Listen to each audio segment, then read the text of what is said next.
नाज़रीन इकराम अस्सलाम वालेकुम। आप देख रहे हैं प्रोग्राम मंजरनामा और मैं हूं आपका मेजबान शाहिद मसूद बुखारी।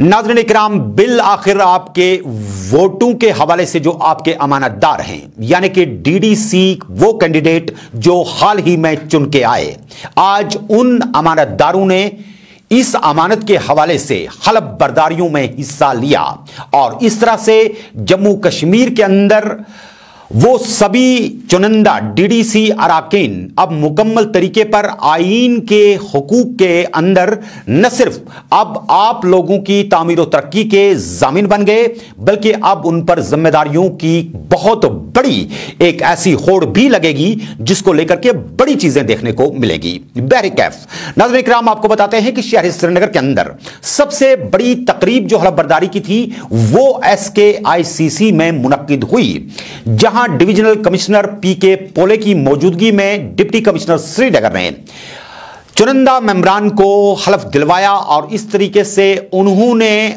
यह तहिया किया कि वो इस कौम, मुल्क और जम्मू कश्मीर के तई अपनी वफादारी और इसके साथ साथ यहां की तामीर और तरक्की में कोई भी दकीका फरोगुजाश्त नहीं रखेंगे। इस हवाले से क्या कुछ सूरत हाल थी आज SKICC के अंदर, आइए आपको बराह रास्त दिखाते हैं। Hindustan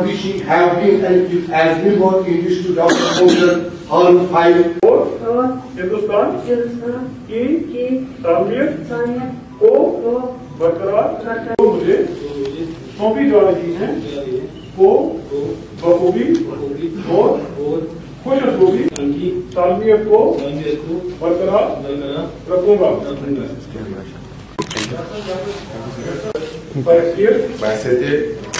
member district development council Khanmoh 2 constituency से मुंतखब हुआ हूँ। खुदा के नाम पर हल्फ लेता हूँ और इकरार सालेह करता हूँ कि मैं आईने हिंद पर पुख्ता यकीन रखूंगा।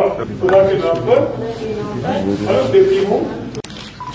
शबीर अहमद ऋषि आईने हैं पर पुख्ता यकीन रखूंगा और उसके तहत वफादारी बताऊंगा। वफादारी और ईमानदारी से अपनी जिम्मेदारियां जो मुझे सौंपी जा रही है बखूबी खुश अफजाई से निभाऊंगा और की साइनत को बरकरार रखूंगा। solemnly affirm that I will bear true faith and allegiance to the Constitution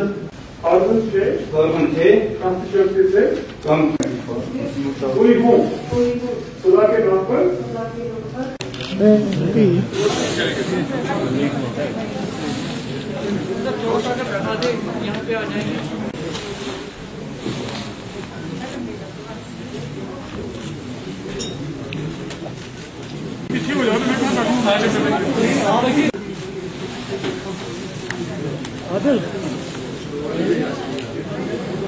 करने के लिए उनको ताकत दे, अल्लाह उनको इज्जत बढ़े और वो लोगों के काम करे। ऐसी मैं शुभकामनाएं देते हुए मेरे 2 शब्द खत्म करता हूँ। शुक्रिया।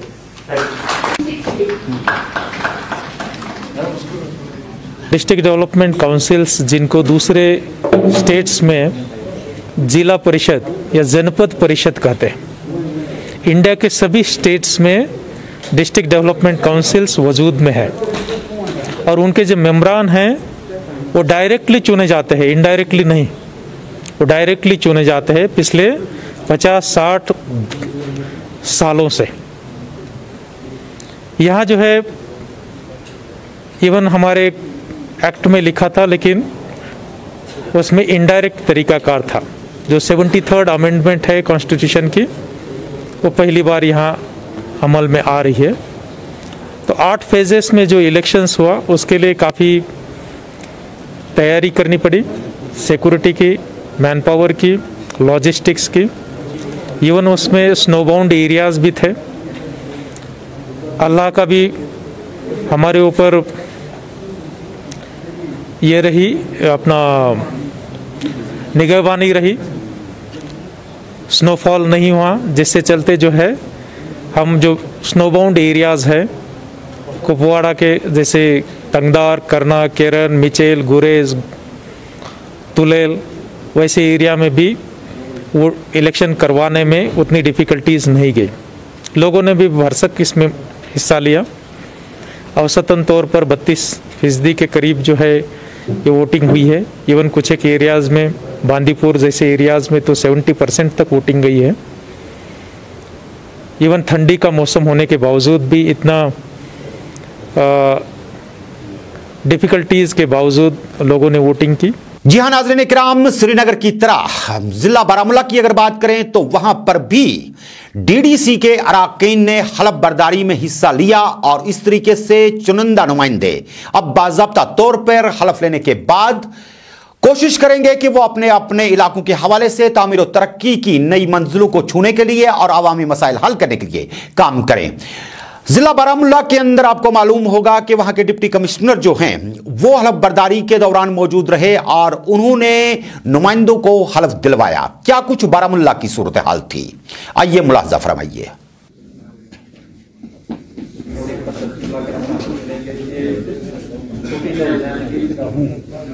करता हूँ कि मैं आइन के तहत सदे दिल से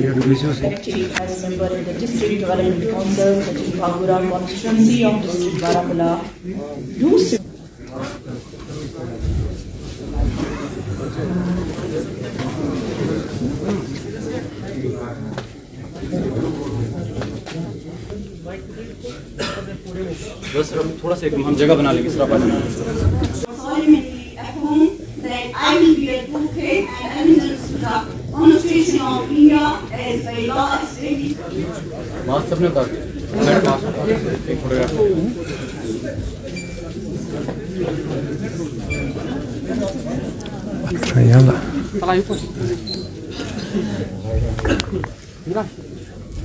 नाज़रीन इकराम, इसी तरह से आपको बताए देते हैं कि जिला कुपवारा के अंदर भी हलफ बर्दारी की तकरीब मुनक्किद हुई और इस हलफ बर्दारी में सभी चुनिंदा नुमाइंदे भी मौजूद थे और इस तरह से हलफ बर्दारी की ये तकरीब भी ऐसन तरीके से मुनक्किद हुई।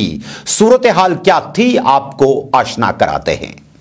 जमहूरियत की एक बहुत बड़ी जीत हुई है। जैसा हमने 2 दिन पहले वजीर आजम को भी सुना इसके बारे में सेहत के लॉन्च पर बात करते हुए कि, और खास करके मैं कुपवाड़ा के लिए बात खास करके कहना चाहूंगा, वो पंचायत के हों, जिले के हों या जनरल इलेक्शन लोकसभा की क्यों ना हो, 50, 55, 60, कहीं 70 से ज्यादा फीसद लोग भी पोलिंग करने आते हैं। सरपंच हों, चाहे आपके सेकेंड टीयर बीडीसी हों, उसी तरह के जो कॉर्पोरेशन है उसको एक नया सिलसिला, एक नए अंजाम हम आप दे पाएंगे, क्योंकि तीसरे स्तर की थर्ड लेवल एसएसपी से चलता हुआ आ रहा है। और सबसे पहले मैं आपको डिस्ट्रिक्ट एडमिनिस्ट्रेशन की तरफ से तहे दिल से मुबारकबाद पेश करता हूं कि आपको हमने नहीं, किसी और ने नहीं, जिला कुपवारा की गुयून और जिहस आवाम ने मुंतखब करके यहाँ भेजा है, अपना नुमाइंदा बनाकर यहाँ भेजा है। आज का ये दिन, आज की ये घड़ी, ये मौका निहायत ही अहमियत की हामिल है, क्योंकि जहां हम एक तरफ एक नए इदारे की संगी बुनियाद डालने जा रहे हैं, तो दूसरी तरफ हम पंचायती निजाम, पंचायती राज निजाम को मुकम्मल होते हुए देख रहे हैं। और पंचायती के लोगों के नुमाइंदे, लोगों के चुने हुए नुमाइंदे जो मुख्तलिफ सतह पे काम करते हैं, फैसला साजी, मनसूबा बंदी और इन मनसूबा मुरतब किए गए मंसूबों पर अमल आवरी का खुद जायजा लेते हैं। Ahmed Mir, having been elected as District Government Council member 14 Kuwara, do swear in the name of God, solemnly affirm that I will duly and faithfully and to the best of my knowledge. मैं सबसे पहले सभी लोगों का आपको मुबारकबाद पेश करता हूँ, साथ साथ शुक्रिया करता हूँ कि आप लोग यहाँ पे आए, इस तकरीब में शिरकत की, इसको एक रौनक बख्शी। मैं पुलिस, मीडिया, म्यूनिसिपल कमेटी के मंत्री, आरडीडी के डिपार्टमेंट के जो लोग यहाँ पे बैठे हुए हैं, सभी का शुक्रिया अदा करता हूँ। तो क्या आपको मुंसिपलिटीज क्या है, माशाल्लाह आप सभी पढ़े लिखे, तो लेकिन मेरी रिक्वेस्ट होगी 2-3 चीजें मैं कहना चाहूँगा यहाँ पे। सबसे पहले मैं आपको बताना चाहूंगा कि जो आपका रूरल डिपार्टमेंट है वो रूरल डेवलपमेंट या पंचायती राज, इसके साथ आपका रास्ता बहुत ही अच्छा। ये जो रूरल डेवलपमेंट पंचायती राज डिपार्टमेंट है ये कंटेस्टेड दिल्ली के प्रोग्राम्स भी करेगा, आपको शिकायत करके एवरीथिंग वेबसाइट में भी पैसे दिखाएंगे। जब हम पंचायत बनी 2011 में अच्छी तरह से पंचायत बनी, बहुत से डिफिकल्ट था पहले में डिफिकल्ट आएंगे, लेकिन जब पैसे जब सेटअप पहले जब कोई अपना पावर खोना चाहता है वो शायद जो लेने वाला होता है उस डिपार्टमेंट का गवर्नमेंट बुरा नहीं कर सकते हैं। तो वो चीजें ध्यान में रख के बेसिकली हमारा एक ही मुद्दा है सभी का, एक development of the district. Issue हमारा ये है कि डेवलपमेंट कैसे हो जाएगी, तो उसको मिलजुल के हमें करना पड़ेगा। हमारा साथ आपको रहेगा, हर वक्त रहेगा, जो भी एडमिनिस्ट्रेशन की तरफ से आपको जो भी कोऑपरेशन होगी वो श्योरली मैं आपको एश्योर कर रहा हूँ।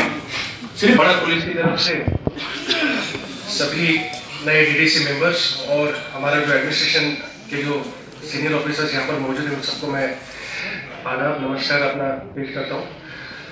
आज का दिन बड़ा मुबारक दिन है इस डिस्ट्रिक्ट की आवाम के लिए, क्योंकि हिस्टोरिकल एक चीज़ हो रही है। आज हमारा जो कॉन्स्टिट्यूशन ऑफ इंडिया है उस कॉन्स्टिट्यूशन ऑफ इंडिया में जो 3 टियर सिस्टम बताया गया है डेमोक्रेटिक डिसेंट्रलाइजेशन का, जो भारत में यूनिक है पूरी दुनिया में, पंचायत सिस्टम पूरी यूनिक है दुनिया में, वो आज हम यहाँ पर रियलिटी में आते हुए देख रहे हैं।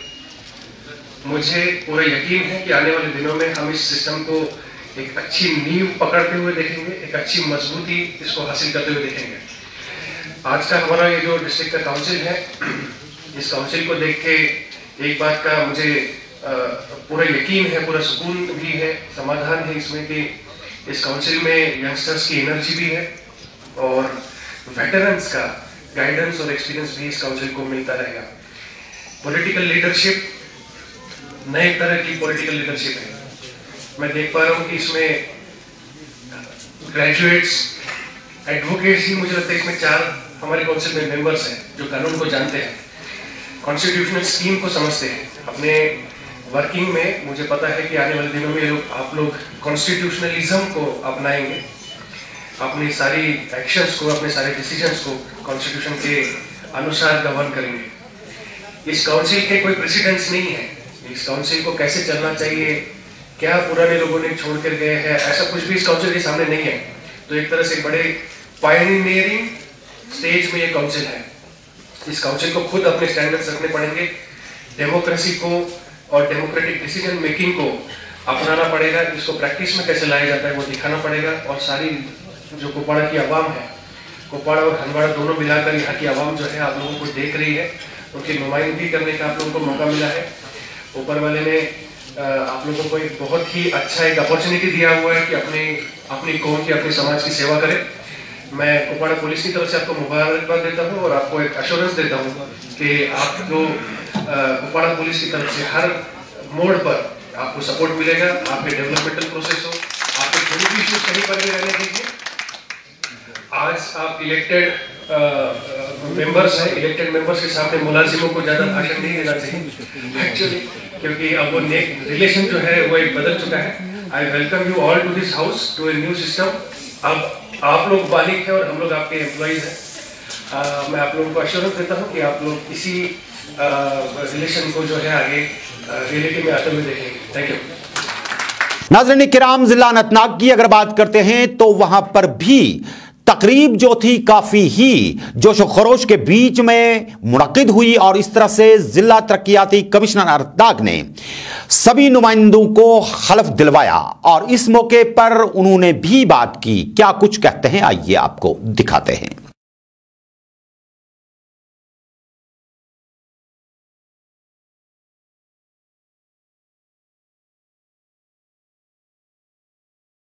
ऑनरेबल डीडीसी मेंबरान हल्फ उठा रहे हैं, बहुत शर्मिंदगी है उनकी। और आज के बाद से इन लोग एक्टिवली हर एक एक्टिविटी में पार्टिसिपेट करेंगे, इनका कंट्रीब्यूशन होगा। मैं अपनी पूरी जिला की तरफ से, एडमिनिस्ट्रेशन की तरफ से, पुलिस डिपार्टमेंट की तरफ से, सबकी तरफ से जितनी भी एजेंसीज है इन सबको मुबारकबाद पेश करता हूं और ऊपर वाले से यही उम्मीद करता हूं कि इनका जो टेन्योर है एक पत्थर का मील साबित हो। आने वाले जो वक्त, आने वाले जीडीसी जो काउंसिल के मेंबरान हैं या जो भी उनके टेन्योर्स होंगे वो इनके टेन्योर को याद रखेंगे। ये पहला टेन्योर होगा इनका और मेरी इनसे ये गुजारिश होगी कि वो एक ऐसा बेंचमार्क सेट करें जब आने वाले मेंबरान जब ये अपने टेन्योर की बात करें या अपने ओहदे की बात करें तो उनके सामने एक बेंचमार्क, एक एग्जाम्पल सेट हो कि मेरे से पहले जो मेंबर यहाँ आए थे या मेरे से मेंबर जो पहले मुतअद्दिद हुए थे उन्होंने कैसा काम किया है और मुझे पूरी मेहनत करनी है इनसे और ऊपर उठने की, इनसे ज्यादा मेहनत करने की, इनसे अच्छा काम करने की। जी हां नाज़रीन इकराम, जहां इस वक्त सभी जगहों पे अलग अलग तकरीबात मुनक्किद हुई, अलग अलग बातें भी हुई और इस तरह से आपने देखा कि पीके पोले ने अपनी तकरीर के अंदर क्या कुछ आवाम के लिए मैसेज दी और क्या कुछ इन नुमाइंदों के लिए भी कहा। उसके साथ ही सभी जिला तरक्याती कमिश्नर ने भी अपने अपने अजला के हवाले से बात की। अब चूंकि मामला फिर आकर के सियासत पे टिकेगा और इस तरह से आपको याद होगा कि गुज़श्ता दिनों यहां पर एक तकरीब मुनक्किद हुई थी जिसमें यह कह सकते हैं कि नेशनल कॉन्फ्रेंस की तरफ से बाज़ाब्ता तौर पर एक प्रेस कॉन्फ्रेंस दी गई थी, जिस प्रेस कॉन्फ्रेंस के दौरान उमर अब्दुल्ला ने इल्जाम आयद किया था कि मरकजी जमातें और यानी कि उन्होंने खुसूसन भारतीय जनता पार्टी की बात की थी, हुकूमती इदारों की बात की थी और अपनी पार्टी के हवाले से उन्होंने कई इल्जामात लगाए थे कि वो नुमाइंदों को डरा धमका के और खरीद के अपनी पार्टियों के अंदर शामिल करने की कोशिशें करते हैं। इस हवाले से आपको याद होगा कि गुज़श्ता कल की अगर हम बात करते हैं तो वो नुमाइंदे जिनके बारे में उन्होंने बात की थी अपनी पार्टी की मीटिंग के अंदर आए और वहां पर बाज़ाब्ता तौर पर न सिर्फ पार्टी ज्वाइनिंग के बाद उन्होंने नामानिगारों से बात की बल्कि अल्ताफ बुखारी ने भी जो अपनी पार्टी के सरबराह हैं कहा कि आप मजाक करने के वक्त चले गए और उसके साथ ही जम्मू कश्मीर के अंदर तामीर और तरक्की का एक नया दौर होगा। अब सियासतें मजाक नहीं रही हैं। अपनी पार्टी के सरबराह ने जब यह बयान दिया तो वो बयान भी आपके सामने रखेंगे और उसके बाद आपको यह बात भी बताई देते हैं कि पार्टी के सीनियर वाइस प्रेसिडेंट गुलाम हसन मीर जो साबिका वजीर ज़राअत भी रह चुके हैं और अपनी पार्टी जो उनकी थी डीपीएन उसको मर्ज करने के बाद वो अपनी पार्टी के अंदर आए थे और 35 से 370 के बाद वो काफी ज्यादा सुर्खियों के अंदर रहे। तो उन्होंने उमर अब्दुल्ला के बयान पर काफी ज्यादा निशाना साधते हुए कहा कि क्या हम तमाशगीर हैं कि इनका तमाशा देखें और यही लोग जो हम पे इल्जामात आयद कर रहे हैं जो डीडीसी के अराकीन हैं या लोग हैं उनके सरों का सौदा करते फिरे, ऐसा हरगिज नहीं हो सकता। उन्होंने कहा कि 8 माह पहले जन्मी हुई इस जमात को कोई चैलेंज नहीं कर सकता। आप हमसे उतना ही एक्सपेक्ट करिए जितना आप एक छोटी नई बनी हुई पार्टी से कर सकते हैं। गुलाम हसन मीर ने यह बात एक खबरसा एजेंसी KNS के साथ बराह रास्त एक वीडियो इंटरव्यू के दौरान की। क्या कुछ गुलाम हसन मीर कहते हैं आपको दिखाते हैं। 12 दिन दे दीजिए उनको, 13वें दिन फिर खड़े हो जाइए। तो वो चीज उठाइए जो हम कर सकते हैं। मैं भी ये बहुत आसान था, हम भी कहते हैं। मैं लाल चौक में दफ्तर भी आपकी पार्टी का और रहता भी यहीं हूँ। लाल चौक में अगर निकलेंगे हम भी नारा दे सकते हैं 370-35 से, तो यहाँ 50,000 लोग इस नारे पे वैसे ही जमा हो जाएंगे। लेकिन जज्बात से खेलना ये कौन सी, ये तो कोई सियासत ही नहीं, ये तो धोखाधड़ी है। और ये बेशरम लोग आज भी वही कहते हैं इसे उठ जाता है। क्या ये वही उठवाने के लिए गए थे? आज तक तो इन्होंने नहीं बताया, अब भी नहीं जवाब देते। 370 और 35 से उठवाया तुम लोगों ने ही तो धोखा 72 साल दिया। आज कहते हैं साहब वो पार्टी ये कर रही है, वो पार्टी ये कर रही है। इनकी बेशर्मी की हद देखिए। हमारे दफ्तर के बाहर से इन्होंने हमारा ये कैंडिडेट उठाया, शुरुआत इन्होंने की। हमारा कैंडिडेट इंडिपेंडेंट कैंडिडेट, जैसे काफी सारे आप लोग भी यहाँ इंडिपेंडेंट जिनको हमने पार्टी की टिकट से नहीं उठाया था, उसको ले गए और उस पार्टी का लीडर बड़े दमखम से सामने आया। ये जी इसने ज्वाइन किया, शोपियान से था। अरे लीडर साहब ये तो शर्म करिए। Every action has a reaction. Do you think हम लोग चूड़ियां पहन के बैठे हैं? हम तो निकले हैं आपकी इस धोखाधड़ी की सियासत को खत्म करने के लिए। और हमारे एक वर्कर के साथ अगर आप कहीं कुछ करेंगे, आप याद रखेंगे हम 10 वर्करों के आपके साथ करेंगे। मैं तो कहता हूं मैं 10 मेंबर उनके लिए जाऊंगा। उनको लगता है वो गुंडागर्दी की सियासत चलाएंगे यहां। हमें कहते हैं क्या हम लोग गुंडागर्दी करते हैं? आप इख्तिदार में रहे, आप चीफ मिनिस्टर रहे, आप मेंबर पार्लियामेंट से, गुंडागर्दी तो आपकी है। आप तो अभी भी सरकारी इमलाक में बैठे हुए हैं।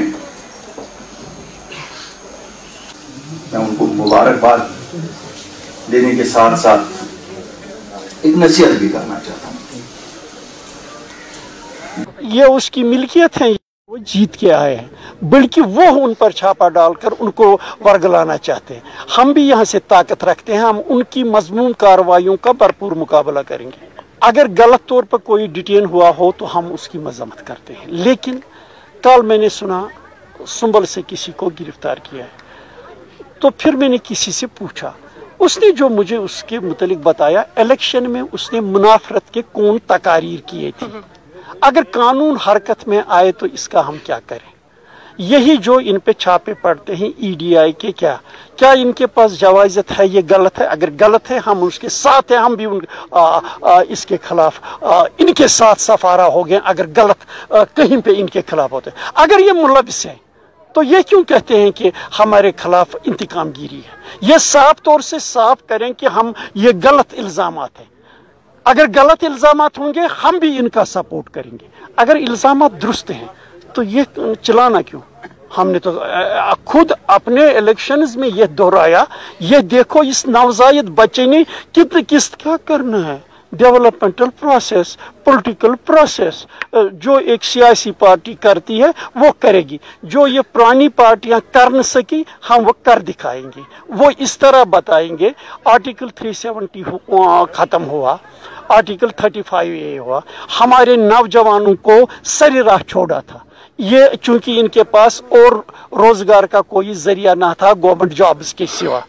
जब ओपन मेरिट हुआ था सारे इंडिया के साथ, हमारे नौजवान कहाँ वहाँ मुकाबला कर सकते? हम जब उठे, अपनी पार्टी के लोग जब उठे, अल्ताफ साहब की सरबराही में प्राइम मिनिस्टर से मिले, डोमिसाइल लॉ लाया। अब जम्मू कश्मीर की सारी नौकरियां नौजवानों के लिए है, तो ये हमने प्रोटेक्शन दे दी नौजवानों के लिए। वो रोते रहे, वो पीटते रहे, लेकिन हम लोगों की तर्जमानी करते रहेंगे, लोगों को जो डिफिकल्टीज है उनको हल करते रहेंगे। ये अपनी पार्टी का मिशन है, अपनी पार्टी ऐसा करती रहेगी।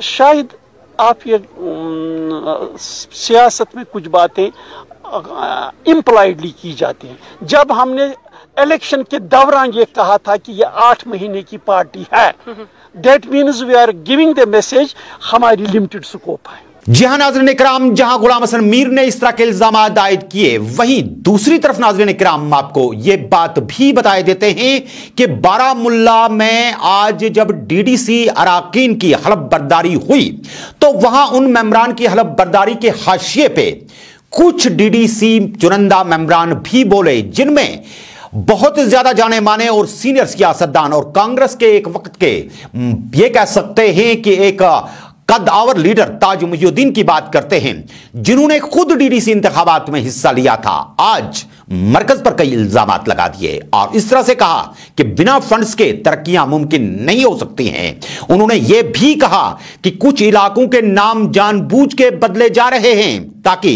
वहां की डीडीसी चेयरमैन की निशस्तों के हवाले से या असेंबली के इंतखाबात के हवाले से फौरी तौर पे पूरी डेमोग्राफी को चेंज किया जाए। उन्होंने कहा कि बडगाम को BUD लिखा जाता था, लेकिन इन्होंने BAD करके जो जुमरा इससे बनता है उससे यह सीट भी खवातीन के लिए ही रिजर्व हो जाती है। क्या कुछ वो अपने खदशात के हवाले से बता रहे थे, आइए आपको दिखाते हैं। जब तक फंडिंग नहीं होगी वो ये नहीं हो सकता, डेवलपमेंट तो नहीं हो सकती।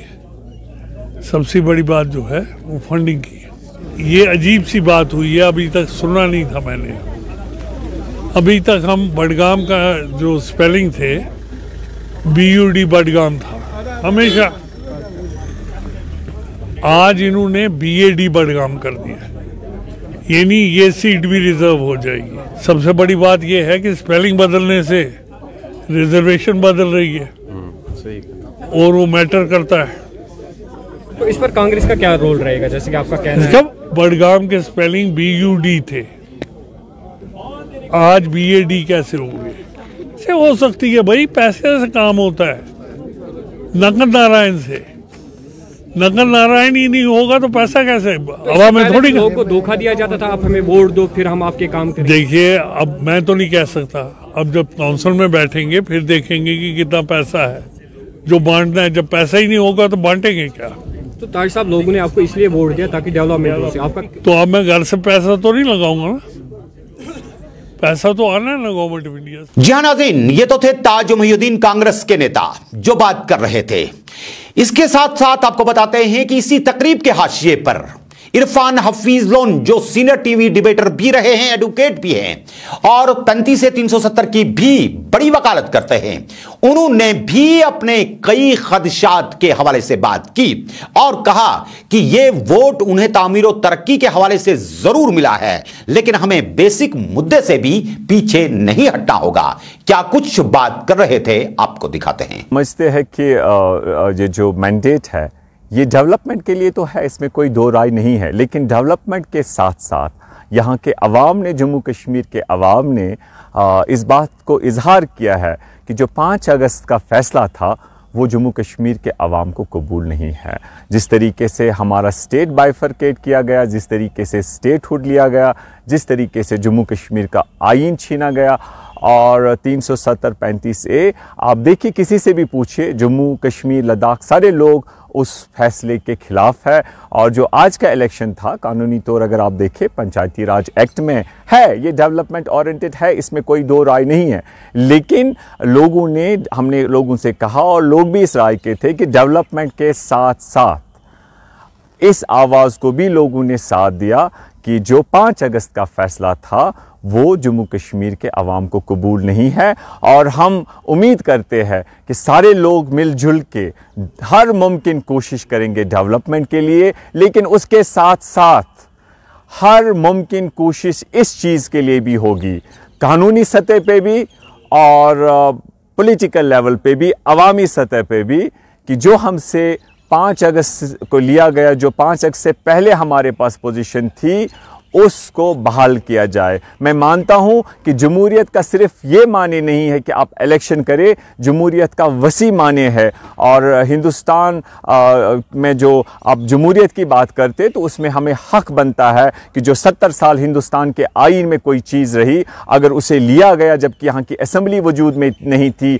यहाँ की सरकार वजूद में नहीं थी, और इन्होंने हमें यहाँ पर कर्फ्यू इम्पोज किया, कम्युनिकेशन ब्लॉक हो गई और ऐसा निर्णय लिया जो 70 साल आइन में रहा, जिससे संपत प्रकाश जजमेंट सुप्रीम कोर्ट ने कहा कि ये परमानेंट है 370, हमें इन्होंने छीना। तो हमारा हक बनता है, जमहूरी हक बनता है, कानूनी हक बनता है कि हम इसके लिए लड़े और हर मुमकिन कोशिश करें। न कि सिर्फ एक डीडीसी मेंबर, एक जम्मू कश्मीर का बाशिंदा होने के नाते मेरा हक बनता है कि इसकी बहाली हो। हम हर मुमकिन कोशिश करेंगे सारे मेंबर्स मिलके जम्मू कश्मीर में कि डेवलपमेंट हो, और ये कोशिश भी करेंगे कि पुरअमन तरीके से हर मसला हल हो, हर सियासी मसला हल हो। अल्लाह से दुआ करते हैं कि जम्मू कश्मीर का मसला भी हल हो पुरअमन तरीके से, बातचीत से। और जो हमें यहाँ पर खदशा है कि अगर जो 5 अगस्त का डिसीजन वापस नहीं लिया गया, जो यहाँ पर डेमोग्राफिक चेंज होगी, उससे हमारी आइडेंटिटी, हमारे ऑनर पे खतरा है और हम वो होने नहीं देंगे। हम पुरअमन तरीके से कोशिश करेंगे कि वो रुके और हमारे जो पॉलिटिकल राइट्स है वो बहाल हो। जी हाँ नाज़रीन इकराम, आपको बताए देते हैं कि जम्मू कश्मीर के अंदर मुसलसल चल रही इस वक्त सूरत हाल के बीच में, ठिठुरती ठंड के बीच में, कई एक जगह पर तलबा ने भी कोविड-19 को लेकर के कई एहतजाज किए थे और एग्जाम्स के हवाले से कहा था कि उनके एग्जाम जो है ऑनलाइन लिए जाएं, लेकिन सरकार ने उनकी बात को बिल्कुल नहीं माना और इस तरह से उनके ऑफलाइन एग्जाम्स लिए गए।